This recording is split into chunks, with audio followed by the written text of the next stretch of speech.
Hello there, everyone. How you doing today? I hope you're all well. Personally, I'm tired and being powered by Dr. Pepper.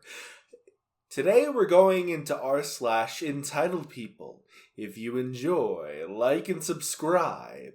And without further ado, let's get started. Junkie crashing on my couch for 2 weeks. So, this story takes place in 2019, before the pandemic. I worked at a dispensary for 5 years. The business closed after financial hardship. At the time, I had a job at a recycling plant doing cleanup. I was making about $300 a week. One day, out of the blue, the owner of that said dispensary called me and said he wanted to come over. He didn't tell me he was on the streets and had no place to sleep. He announced he was going to sleep on my couch until he found a place. I thought, sure, why not? Conveniently, he came 2 days after Welfare Day. Shortly after getting settled in my bachelor's apartment, he made demands. He had a big bag of weed, although he would only let me smoke it on his terms. He then asked me for money since it was a couple of days after Welfare Day. I told him I had paid another weed dealer a debt I owed him. He decided to confront this dude, a wannabe biker who drives a moped BTW. This biker came back to my apartment and gave me poo, but that's a different story. I now had to rely on this druggie who moved into my apartment for weed. He told me he owed money for that bag of weed he bought over, and that I somehow owed some guy I never met $100 for the weed he bought. I told him no, he can't have it. He said to me, "How can you do this to me? I gave you weed, now pay up." First of all, I didn't ask you to give me weed. You just showed up with it. Second, I never met this guy, so how can I owe him money? I told him I would see what I could do. Over the course of 2 weeks, he stayed in my apartment. He would borrow money from me and not pay it back. He said he had neuropathy and needed $40 to buy heroin to kill the pain. I said, no, I'm not buying you drugs. He then told me it would be my fault he was in pain because I wouldn't give him money. So I gave him the money. He would ask me for money every single day, even going as far to call me selfish for buying cigarettes and alcohol with the money I worked hard for. One day he decided to, quote-unquote, confront me. He told me I had a job, a disability pension, and I was supported by a non-profit for food and clothes. He told me I was selfishly spending all that money on myself. He thought he had some claim to my money. He would get upset at me if I bought myself a Starbucks dark roast, because that $3 I could have spent on him. He told me I was not a good friend because I wasn't giving him more money. He guilted me, and I said I would give him $100 next payday. And now he was bumming money from his other friends. He didn't pay me back all that money I lent him. He would use my bank to cash e-transfers. It's a money-sending service in Canada. He yelled at me when I asked for my money back, saying he let me smoke his weed. He would only give me half a gram when he felt like it. He told me it was his weed and I could only smoke it when he felt like it. About 3 days in, he completely drained me. $40 a day for heroin would do that. He then told me it was my responsibility to come up with a way to get him heroin. He told me to make a sign, stand on a street corner and beg for money, and give him the proceeds. At first I refused, but then he accused me of not caring about him. He went running to the bathroom crying and locked himself in, and he successfully guilt-tripped me into reminding me he was in pain. So I went to the street corner and begged for change. He literally shook me down, making sure I didn't keep any money for myself, because that would be selfish. At this point, I told him to pack his stuff and leave. He told me he is not leaving. He told me if I called the police to have him removed, I'd be the one going to jail because he wouldn't be housed, and he said he had a right to stay with me. I should have just called the police. So this went on for 2 weeks. One day he locked me out of my own house and said I wasn't allowed back until I bought money for him. He did several things that put my housing at risk.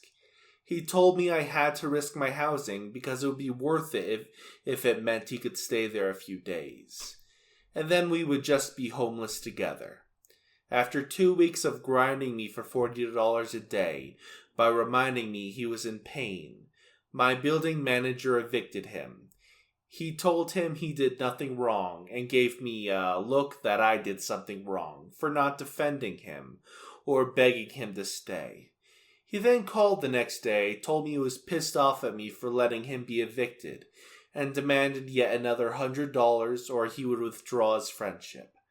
I told him that was fine, and I never saw him again. There was evidence to suggest he was doing other drugs as well. There were crack pipes and bath salts in the bathroom. He told me he should be my number one priority the whole time he was there. I had other expenditures, but he told me I didn't have to pay my personal trainer, or I should skip a credit card payment because he was in pain. I should have kicked him out way earlier than I did. I have no intention of ever talking to this person again in my life. He knew I had weak boundaries. I since then have not cared about other people's problems. If it isn't my problem, I'm not going to make it my problem. I won't let people stay at my house anymore, because I refuse to be taken advantage of again like that. I should have gotten rid of him earlier, but from now on, I won't let somebody take advantage of me like that ever again. I will never lend money to anyone ever again. What did I learn? Don't trust a junkie. Well, that was a wild ride. Anyway, on to the next story. We can go through that whole song and dance, or you can just give me an extra $100 off. So, bit of background. I work at a call center doing customer service for e-commerce, arm of a large chain of warehouse stores. Among many, many other things, we sell appliances. We have very frequent sales. Lately, I presume, because marketing has a vested interest in ruining customer service's day. We've been doing a lot of sales that hinge on the customer spending a certain amount of qualifying items in one purchase, or buying a certain quantity of qualifying items. Naturally, most calls pertaining to these sales are along the lines of, if I had known this promo was going on, I would have bought these in the same order. Can you do anything? Or, I bought these items, and the next day that sale started. Can you do anything? And these calls are not what this post is about. We have a pretty forgiving price adjustment policy in place for handling them. And it's no wonder they're common. After all, these are great deals. But for some people, they're just not good enough. Picture this, it's 7:30ish, near the end of my shift, but not near enough for me to get excited yet. A call comes in. I give my thank you for calling spiel and ask the customer how can I help today. She says she's thinking of buying a few things, but she has some questions. She gives the item numbers she wants, and they're appliances, so I'm mentally queuing up my answers about installation. It's included and we provide the kits. The return policy. It's 90 days, but we have a warranty department that covers the unit for 2 years. And extended warranties. We do offer them. She then mentions the items she's buying qualify for both the spend $2,000 get $300 off promo and the buy two get $100 off promo, and starts talking about how much each item costs. So the fridge is over $2,000 and the washer and dryer is $1,600. So it's almost $2,000. I'm not sure where she's going with this, but I'm still assuming it's a normal destination. Then she takes a left so hard it practically snaps my neck. So, can I get 300 per item instead of 300 off total? Or can I just buy these on separate orders and get $300 for each of them? She was getting an extra $100 on this order because she was buying 2 appliances. Also, her reasoning was because her total was almost 4,000, which is not how spend get promos work. I've already located her in our records, just in case she had some recent delivery or something that she was expecting compensation for. Customers are usually aggressively forthcoming with this information, but it never hurts to check. Last call was in December of last year, and appears to have been resolved per the call's notes. And I try to tell her as gingerly as possible, that's not really how promotion works here. You can absolutely place them as 2 orders, but they both need to be $2,000 or more.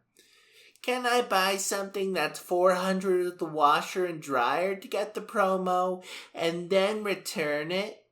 You can, but you'd lose part of the credit, since it's applied to the whole order and not a specific item. The system spits out the amount between the items on the order. It would be a relatively small portion, but you wouldn't get the full credit. Then can you just give me another $100 out the full order? I naively think she hasn't noticed the discount amount on her order or something. It's more common than you think. Oh, you're already getting an extra $100 off. These items also qualify for the Buy More, Save More promo, so you'd actually get $400 off if you ordered them both.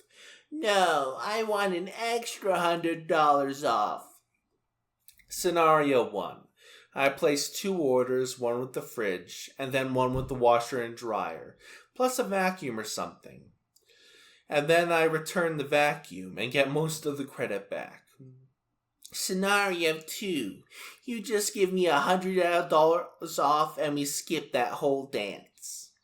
Scenario 3. I'm not beholden to your false ultimatums and will not give you an extra discount on your already discounted order that you have not even placed yet, just because you think you should get it. I make a show of asking my team, and I drop a message in the group chat saying, I am an absolute lost man. I have no idea how to tell this customer we can't give her an extra $100 off her order that qualifies for both our ongoing promos. And my supervisor gives me the requisite, I asked my mom and she said no card to play. I apologize, ma'am, but I just spoke to my team and we were not able to discount this order any further. Okay, I'll see if I can get this at insert competing business here. Then, they price match plus 10%, you know. I resist the urge to tell her that they can afford to do that because they charge extra for installation. She asks me if I can get her an earlier delivery date on an item she has not ordered yet. I tell her that we're not able to formally expedite appliance deliveries, but that the item ships directly from a distribution center, and depending on when it reaches the delivery facility, we might be able to get it to her earlier than the site estimates. Anyway, she hangs up on me. I tell my supervisor that she threatened to go to a competitor and got a "she can do that, lol" in response. I wonder how often this strategy works for her. Anyways, the moral of the story is, don't work in customer service. You got that right, OP. Once I worked at Walmart and I got PTSD from that. I can only imagine how bad it is from a call center. Woman was crying that she didn't get to take my sister's kid. So, for context, my sister's ex-boyfriend, we'll call him NB for nice brother, and father of her child, recently passed away a couple of years ago. And this story takes place at the funeral. Our family was very close given that he was the father of my niece. And even though they broke up and my sister got married to someone else, we all cared for and valued him a lot. So now the entitled person. At the funeral, we were all sitting down when all of a sudden this lady pops up, runs to the casket that was about to be lowered, and starts bawling. Not weird at this point, a lot of people were crying. But she was screaming. I didn't question it too much, but I find it a little odd since I'd never seen her before. Fast forward to later in the funeral. The ceremony was done and we were all talking. Me and my other sister, not the one who dated NB, and the sister of NB were all talking. I'm good friends with NB's sisters since we're the same age and have the same interest. This will be important later. All of a sudden we hear EL, entitled lady, the one sobbing on his casket and causing a scene, talking to a friend of hers. She says out of nowhere that, "Yeah, I was actually going to get married to NB and take NB's kid from," insert my sister's name here, "and we were going to move far, far away and live together." Me and my sister exchanged a look that said, "What in the actual frick?" We had never seen her, and given how close we were with his family, we were shocked to hear this. I then asked NB's sister what's going on and what she's talking about.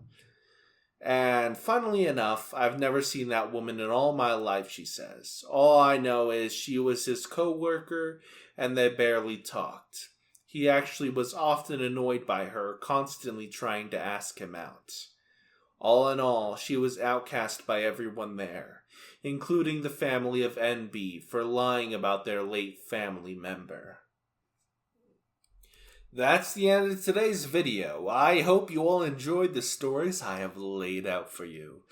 Remember to check out my playlist of Reddit stories and spooky horror stories that you can listen to right here. Remember to like, subscribe, and leave a comment with your thoughts down below. Now, I will see you all in the next video.